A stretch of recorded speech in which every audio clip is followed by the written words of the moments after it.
dan kita flip resistance tersebut menjadi support, inilah idealnya kita melakukan pembelian kembali.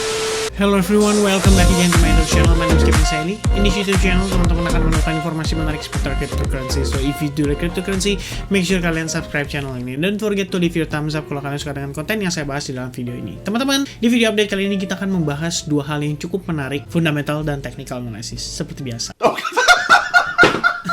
Dan by the way teman-teman, di fundamental update atau news update kali ini kita ada ngedapetin dua berita yang cukup menarik teman-teman. Satu datang dari India dan salah satunya datang dari MicroStrategy. Dan ini menurut saya sangat menarik untuk dibahas karena MicroStrategy terutama itu adalah satu company besar yang saat ini menyatakan diri untuk melakukan akumulasi terhadap Bitcoin. So ada beberapa hal yang perlu kita perhatikan di sini teman-teman, dan bisa saja ini sangat mempengaruhi terhadap kondisi Bitcoin ke depannya, terutama dari segi harga. Langsung aja kita masuk ke dalam update kontennya. First, kita akan start dari MicroStrategy ya. Dia mengatakan bahwa dia beli lagi sekitar 660 Bitcoin dan total value yang dia pegang saat ini itu berkisar sekitar 3,7 miliar dolar teman-teman. Dan ini sebenarnya adalah jumlah yang sangat banyak. Tapi yang menurut saya cukup menarik adalah kenapa MicroStrategy itu mengannounce bahwa mereka beli lagi Bitcoin atau melakukan kembali akumulasi untuk Bitcoin. Nah, ini sebenarnya udah sering banget terjadi dan sering banget teman-teman. Itu kayak mungkin 9 dari 10 setiap kali MicroStrategy mengeluarkan news report kayak gini, itu biasanya teman-teman Bitcoin cenderung turun ya. Balik lagi, ini bisa jadi adalah sebuah strategi seperti istilahnya sell on news, buy on rumor teman-teman. Dan MicroStrategy sendiri itu dipercaya, atau bagi saya sih, saya percaya bahwa setiap kali dia keluarin news, ini menurut saya nggak masuk akal. Balik lagi teman-teman, kalau Anda adalah seorang whales, buat apa sih kita mengannounce kalau kita tuh beli Bitcoin banyak teman-teman? What's the reason? Apakah dia mau coba pump harganya atau dia simply hanya menarik orang-orang supaya interested untuk beli lebih banyak Bitcoin? Meanwhile, justru mereka nge-sell Bitcoinnya mereka, teman-teman, atau mereka taking profit Bitcoinnya mereka. Nah, beberapa hal yang teman-teman perlu ketahui tentang MicroStrategy. MicroStrategy itu dibawahi oleh Michael Saylor sebagai CEO-nya, teman-teman. Cuman yang menjadi problem adalah saya melakukan research terhadap Michael Saylor dan saya menemukan ada satu artikel yang cukup menarik. Jangan percaya si penipu atau si tukang curang Michael Saylor. Nah, di sini ada beberapa topik yang diangkat oleh artikel ini. Nanti linknya akan saya berikan di description. So make sure kalian cek ke bagian descriptionnya ya. Pertama teman-teman, Michael Saylor itu pernah mengalami kerugian sangat signifikan pada saat bubble.com itu di kisaran, saya lupa tahun berapa sih, tapi yang pasti memang saya pernah baca sih, bubble.com itu adalah salah satu .com bubble itu adalah salah satu company yang diinvest oleh si Michael Saylor, dan pada saat itu stoknya itu anjlok teman-teman. Total kerugiannya Michael Saylor itu mencapai 13,5 miliar dolar ya. Di-compare dengan dia beli Bitcoin saat ini dengan 3,7 miliar dolar, ini sebenarnya nggak ada apa-apanya gitu. Waktu itu dia loss 13,5 miliar dolar teman-teman, berdasarkan bubble ya, tech bubble pada saat itu ya. At the top of the rank was none other than Michael Saylor, who lost 13.5 billion dollar, which had been the biggest financial loss in history at that time. Ini crazy, which means ya harus hati-hati teman-teman ya. Lalu Michael Saylor itu dinyatakan sebagai atau dituduh sebagai seorang penipu atau fraud by the SEC ya. Jadi sebenarnya Desember tahun 2000 ya, SEC itu membuka investigasi atas penipuan yang dilakukan oleh si Michael Saylor. Jadi intinya jejak dia punya background sebelumnya itu sebenarnya nggak gitu bagus ya. Lalu di tahun saya lupa pada saat harga Bitcoin 381 dolar, di sini kita bisa lihat ada artikel, bukan artikel sih, ini Twitternya si Michael Saylor ya, Bitcoin days are numbered. Jadi kayak istilahnya dia mengakui bahwa Bitcoin itu cuma tinggal menunggu waktu aja ya. It seems like just a matter of time before it suffers the same fate as online gambling. Jadi dikatakan bahwa Bitcoin itu adalah gambling. Lalu teman-teman, saat harganya turun lagi ke 256 dolar per keping, Bitcoin itu dinyatakan oleh dia ya tidak memiliki intrinsic value atau value intrinsic. It's just a worthless asset for gamblers to speculate, teman-teman. Jadi inilah pernyataan oleh Twitternya Michael Saylor sendiri. Dia mengakui bahwa Bitcoin itu ya sekedar untuk gambling aja dan tidak punya value intrinsiknya. Yang menarik adalah kenapa tiba-tiba dia memanfaatkan Bitcoin. Dan setiap kali dia beli, MicroStrategy itu selalu ngumumin ke publik dengan news apakah justru ya ini sebenarnya balik lagi ya, sama kayak permainan pom-pom teman-teman. Ya, artinya si influencer itu beli dari harga bawah, diserok dulu, diangkat dulu, begitu dia mau jualan teman-teman. Karena kan dia butuh order kan, dia butuh order orang yang beli sehingga dia bisa jual. Jadi dia butuh demand, sama aja kayak teman-teman buka warung, butuh demand untuk orang untuk kita bisa jualan barang teman-teman. Jadi kita beli dulu stok barangnya, ketika ada demand atau ada permintaan kita baru bisa jual barangnya. Hal tersebut adalah hukum basic ekonomi tentunya teman-teman ya. Jadi di sini dinyatakan bahwa market manipulation by billionaires ya. Balik lagi ini adalah membahas tentang MicroStrategy, Compra, May billion Bitcoin bla bla bla bla bla bla ya. Di sini menyatakan bahwa setiap kali MicroStrategy itu membeli Bitcoin, kenapa sih dia harus selalu ngumumin ke publik gitu? Balik lagi ini sebenarnya ke yang pertama tadi kita udah sempat bahas ya. Michael Saylor itu adalah merupakan sebelumnya ya, dia ini at one point in his article Mr. Whale claims that Michael Saylor is a former crack cocaine addict. He even reported the lawsuit in which Saylor was indicated for a drug possession. Jadi dia adalah seorang pecandu narkoba teman-teman, dan di sini bahkan ada dokumen pengadilannya ya, menyatakan Michael Saylor dan bla bla bla bla bla bla. Ini ada beberapa tuntutan ya yang dituntut ke Michael Saylor dengan 7 felony drug charges ya, including Class A felony dealing in methamphetamine. Terus ada ya macam-macam lah ya, teman-teman bisa cek sendiri. Nanti artikel saya akan tampilkan di description. Jadi pertanyaannya adalah teman-teman, apakah Anda bisa mempercayai MicroStrategy sebagai influencer untuk cryptocurrency ya? Itu harus jadi pertanyaan bagi kita semua. Jadi kalau misalnya udah keluar news kayak gini, kita harus waspada. Oke? Nah, secondnya teman-teman itu datang dari India ya. India itu memperkenalkan pajak kripto ya, senilai 30% rate ya. Dan di sini menyatakan bahwa Sitharaman itu selaku finance minister atau menteri keuangannya itu menyatakan bahwa digital rupee itu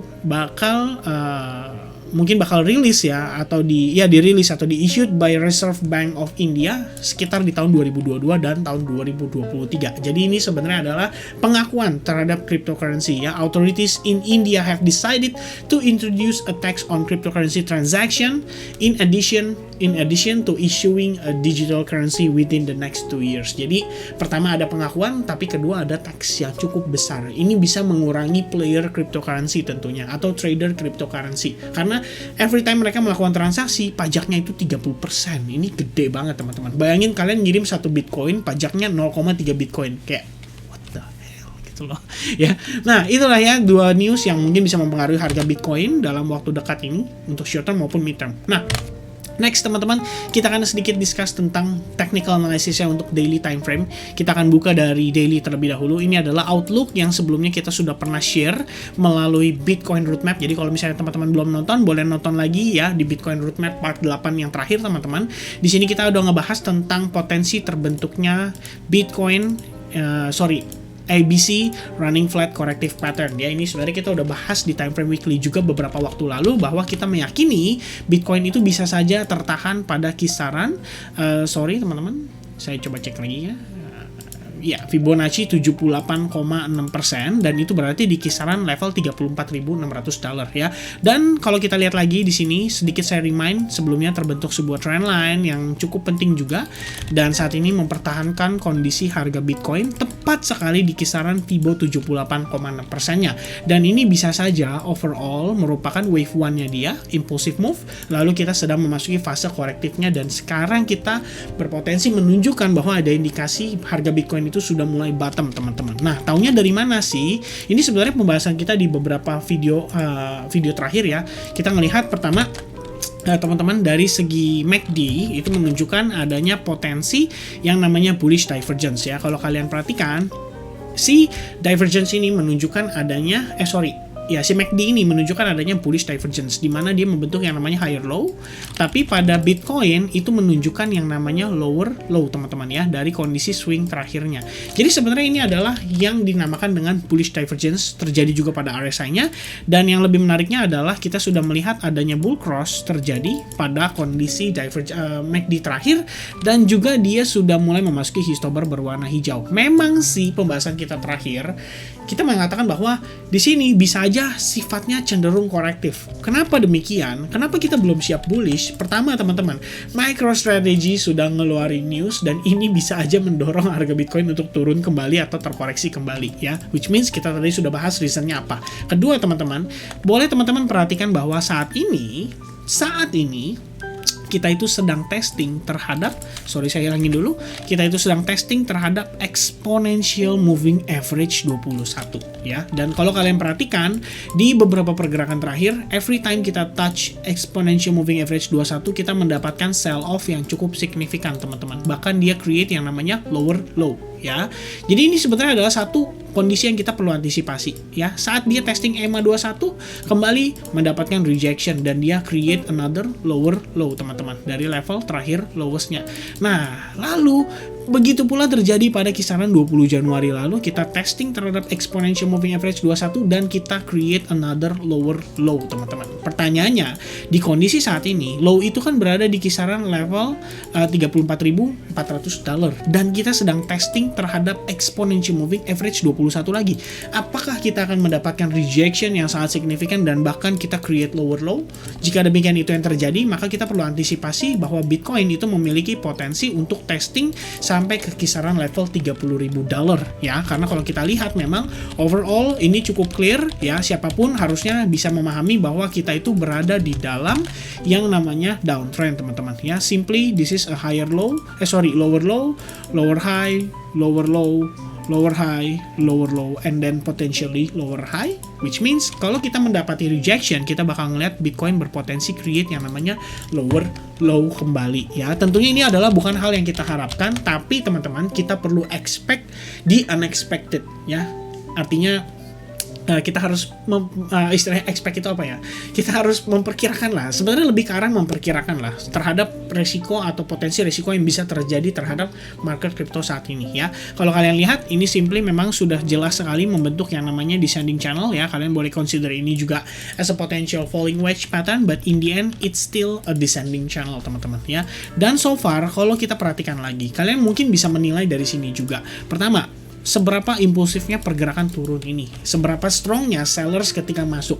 Dan pertanyaan saya berikutnya adalah, apakah jika whales yang melakukan serok atau whales yang melakukan pembelian kembali atas kondisi market saat ini, maka candlenya akan seperti ini teman-teman. Kalian bisa lihat sendiri dan kalian bisa nilai sendiri bahwa pergerakan kita so far itu sangat-sangatlah korektif ya, atau cenderung lebih ke arah koreksinya teman-teman. Jadi kalau kalian bisa menilai, biasa seperti kita udah pernah bahas di beberapa waktu lalu, kalian melihat tren menguat, lalu kalian melihat terjadi yang namanya koreksi, kalian bisa bilang bahwa oh ini cuma koreksi aja, kemungkinan bullishnya masih akan lebih tinggi lagi ya. Maka kalau misalkan dia berhasil break dari resistance-nya, kita bakal ngeliat harganya lebih tinggi lagi. Nah, pertanyaan saya berikutnya adalah, apakah yang membedakan view kita pada saat kita melihat kondisi market seperti ini ya? Basically it's just the same teman-teman, hanya berbeda bahwa semua trader di market crypto itu cenderung mengharapkan market crypto itu bisa segera bullish. Sehingga ketika kita ngelihat di sini prosesnya itu penguatan tapi yang cenderung korektif, kita bakal lebih prefer menilai ini bahwa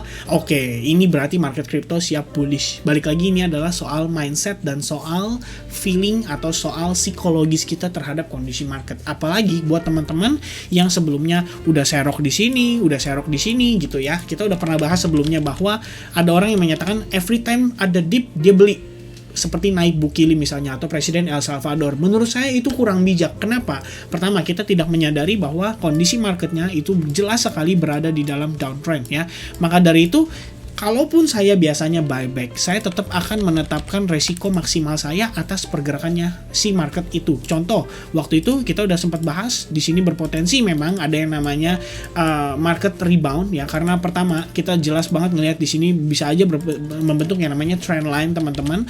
Lalu pada saat dia break dari falling wedge pattern, pada kala itu tentu kita belum berasumsi bahwa market itu membentuk yang namanya descending channel, karena kita belum bisa istilahnya melihat potensi kondisi di sini kita mendapati rejection teman-teman ya. Kalau menurut saya sih siapapun pada kala itu pasti akan menilai hal yang sama, karena kita ngelihat di sini sudah pernah terjadi pada kondisi sebelumnya ya. Falling wedge pattern terbentuk, di sini pun sama, falling wedge pattern terbentuk, lalu breakout terjadi. Dan apa yang membedakan breakout ini terjadi? Ya tentunya kita di sini melihat ada historical movement yang pernah terjadi sebelumnya. That's why kalaupun kita mau buyback atau kita mau membeli kembali atau akumulasi kembali, tentunya ini adalah kondisi yang cukup baik dan cukup menarik untuk kita beli kembali. Akan tetapi kita harus menyadari terhadap potensi resikonya. That's why kita menempatkan yang namanya stop loss jikalau market itu berbalik arah dan tidak sesuai dengan ekspektasi kita. Which means kondisi kita clear atas market dan kita bisa buyback lagi dengan harga yang jauh lebih murah pada kondisi saat ini, teman-teman. Alright? Semoga kiranya ini bisa menjadi manfaat buat teman-teman ya. Balik lagi, kita harus menilai bahwa kondisi saat ini jelas sekali kita berada di dalam corrective move-nya. Jadi kita nggak boleh expect ini bahwa oke, ini bakal siap bullish banget gitu ya. So, I guess teman-teman, balik lagi saya remind ke teman-teman semua bahwa jikalau memang Bitcoin ready to bullish, first thing yang kita harus lihat adalah Bitcoin break atas trend line. Ya, jelas sekali descending channel di sini. Kedua, dia berhasil break pada key support kita di level terakhir ya. Kalian bisa lihat di sini nih, jelas sekali terdapat yang namanya key support yang sekarang berubah menjadi resistance. Jadi kalau misalnya situasinya kita berhasil break dan kita flip resistance tersebut menjadi support, inilah idealnya kita melakukan pembelian kembali. But still teman-teman, this is not a financial advice. Saya hanya menyampaikan bagaimana saya melakukan transaksi atas market dan atas price action yang saya lihat berdasarkan analisis saya gitu ya. Jadi balik lagi teman-teman, you still have to do your own analysis before you decide any transaction, dan jangan ikutin transaksi saya, oke? Karena saya nggak bisa update ke teman-teman kecuali saya personal advisor buat teman-teman ya, dan itu berarti teman-teman harus bayar saya sebagai market analysnya gitu ya. Jadi kalau teman-teman nggak bayar ke saya, do not expect saya berikan update terus, karena bisa aja kayak kemarin saya sakit terus tiba-tiba saya ngilang 2 hari 3 hari nggak bisa kasih update. Nah teman-teman, kalau misalnya ngikutin apa yang saya sampaikan, gimana nasib teman-teman ya? Kalau saya ternyata cut loss, apakah teman-teman siap untuk cut loss juga kalau saya nggak inform ya? Itu makanya penting sekali buat teman-teman sekalian memahami bahwa kita di sini menyampaikan pendapat berdasarkan analisis kita masing-masing dan bukan untuk dikonsumsi oleh teman-teman sebagai signal dalam tanda kutip. Alright, mudah-mudahan sampai sini dapat informasi jelas ya. Next kita akan bahas dari hourly-nya. Hourly-nya sendiri saya cuma bahas simple aja teman-teman. Ingat ya, kita udah pernah discuss soal trend line yang terbentuk dan ini adalah trend line keramatnya. Kalau kalian lihat sekarang simply kita mendapati rejection di level itu dan kondisinya kita membentuk seperti istilahnya yang dikenal dengan shooting star pattern. Nah, sebenarnya buat teman-teman yang trading di leverage, ini merupakan satu kondisi yang menurut saya cukup menarik bahwa kita bisa melakukan short atas kondisi pergerakan saat ini. Kalau kalian lihat ya, pergerakan penguatannya itu cenderung sangat tidak impulsif teman-teman ya. Kita cuma ngelihat dia naik sesaat tapi terreject lagi. Dia naik sesaat tapi terreject lagi gitu. Balik lagi, sebelum trendline ini berhasil di break, saya pribadi ngelihat kondisi Bitcoin masih dalam posisi terdecline atau berpotensi terpressure kembali oleh sellersnya, karena kita perlu ingat teman-teman, overall kita di sini bergerak di dalam yang namanya big fund zone sellers. Jadi any rebound itu sebetulnya merupakan potensi untuk big fund kita kembali melakukan sell off, dan seperti yang tadi kita sampaikan, bisa aja teman-teman kita mendapat rejection tepat di kisaran Fibonacci 1,8% dan bertepatan dengan informasi MicroStrategy beli Bitcoin. Seperti yang kita ketahui tadi soal demand and supply, soal demand dan bagaimana dia bisa menjual barang dia, ya dia harus menemukan demand itu, dan untuk menciptakan demand itu dia perlu membuat euforia ya. Ini balik lagi adalah analisis pribadi dan mudah-mudahan teman-teman bisa pahami ya bahwa ini bukanlah signal, sekali lagi ya saya sampaikan. Jadi teman-teman perlu perhatikan ya, Jikalau memang demikian, ini merupakan potensi bullish scenario-nya, maka kita akan memasuki skenario yang kita sudah bahas kemarin, bahwa di sini kita melihat berpotensi membentuk yang namanya Elliott Wave Theory, di mana next potential target adalah 41.000. Kalaupun demikian kita sampai ke level itu, kita perlu ingat teman-teman bahwa kita mendapati area resistance di sini ya. Jadi kalau misalnya sampai ke sini, kemungkinan kita mendapatkan rejection itu cukup besar menurut saya, karena sebelumnya sell off terjadi pada area itu. Dan kalau misalnya terjadi, kita perlu ngelihat dia testing dulu nih ke potensi corrective wave-nya atau wave 4-nya dia. Apakah pertanyaannya di wave 4-nya ini si Bitcoin itu mampu maintain level resistance sebelumnya dan berubah menjadi potensi yang namanya higher high, higher low sequence, baru kita bisa ngelihat dia rebound kembali. Nah, ini baru kita berbicara potensi bullish terjadi pada Bitcoin di time frame daily pun akan lebih terkonfirmasi, dan inilah idealnya bagi saya pribadi untuk kembali melakukan akumulasi terhadap spot account saya. Dan ini artinya ya terhadap kripto-kripto yang kita juga tentunya sedang antisipasi teman-teman, seperti yang kita udah bahas di beberapa video lalu. Seperti kalau saya sih Atom, saya ngelihat juga di sini ada Luna ya sebagai salah satu potensi kripto yang akan saya pantau untuk saya kemudian manfaatkan di spot account saya. Alright, so I guess teman-teman itu aja informasi yang bisa saya sampaikan. Kembali lagi saya ingatkan disclaimer ya, di sini bukanlah video untuk signal, so hopefully teman-teman bisa memahami ya. Kembali lagi apa yang saya sampaikan di sini tujuannya adalah untuk berbagi dan tentunya bisa menjadi referensi untuk rekan-rekan sekalian di dalam melakukan analisis. So I guess that's it from me. Thank you very much for watching this video. I wish you all the best teman-teman.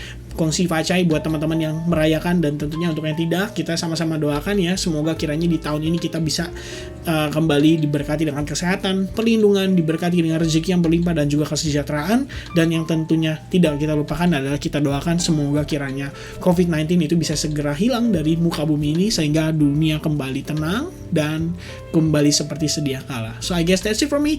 Thank you very much. God bless everyone. I'll see you guys again in the next update. Cheers and bye-bye.